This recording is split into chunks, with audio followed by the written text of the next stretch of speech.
Bagaimana keabsahan perkawinan Arya dengan istrinya yang merupakan warga negara asing?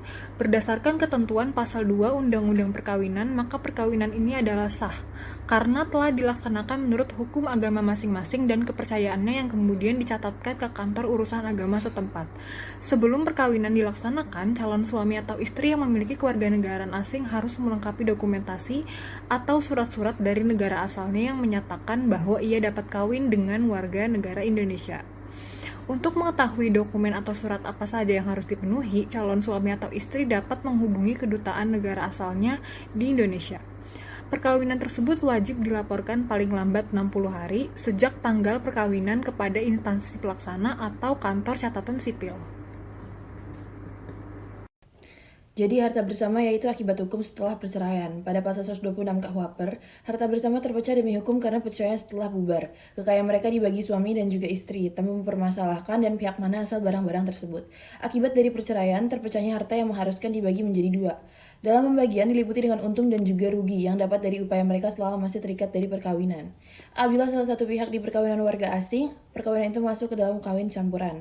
Jika perkawinan berlangsung di Indonesia serta tunduk pada hukum Indonesia, pada pasal 37 untuk menentukan mana hukum yang berlaku dengan harta bersama untuk diserahkan pada kesepakatan para pihak yang cerai. Apabila tidak ada kesepakatan antara suami dan juga istri, hakim harus mempertimbangkan menurut rasa keadilan yang wajar. Maka, jika tidak ada kesepakatan para pihak bercerai terhadap harta bersama, hakim yang menentukan hukum apa dan mana yang diterapkan. Terima kasih. Jadi akibat hukum terhadap perjanjian kawin yang tidak didaftarkan ke pengadilan negeri setempat atau mencatatkannya pada Dinas Kependudukan dan catatan sipil setempat dianggap tidak sah karena menurut pasal 29 ayat 1 Undang-Undang Perkawinan mengenai pencatatan perjanjian kawin dapat diketahui bahwa jika perjanjian kawin ingin mengikat atau berlaku juga bagi pihak ketiga maka harus disahkan oleh pegawai pencatatan perkawinan atau notaris.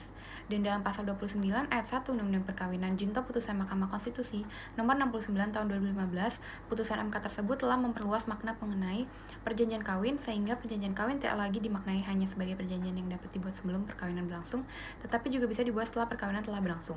Dan perjanjian kawin tersebut harus didaftarkan karena untuk memenuhi unsur publisitas dari perjanjian kawin yang dimaksud. Jika tidak didaftarkan, maka perjanjian kawin hanya mengikat atau berlaku bagi para pihak yang membuatnya, yang dalam kasus ini yakni Arya dan sang istri yang bersangkutan.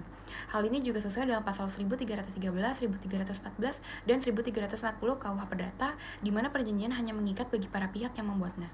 Jadi sejak undang-undang perkawinan tersebut berlaku, suatu perjanjian kawin dapat dikatakan sah apabila disahkan oleh pegawai pencatat perkawinan atau notaris dan bukan lagi dilakukan di kepaniteraan pengadilan negeri.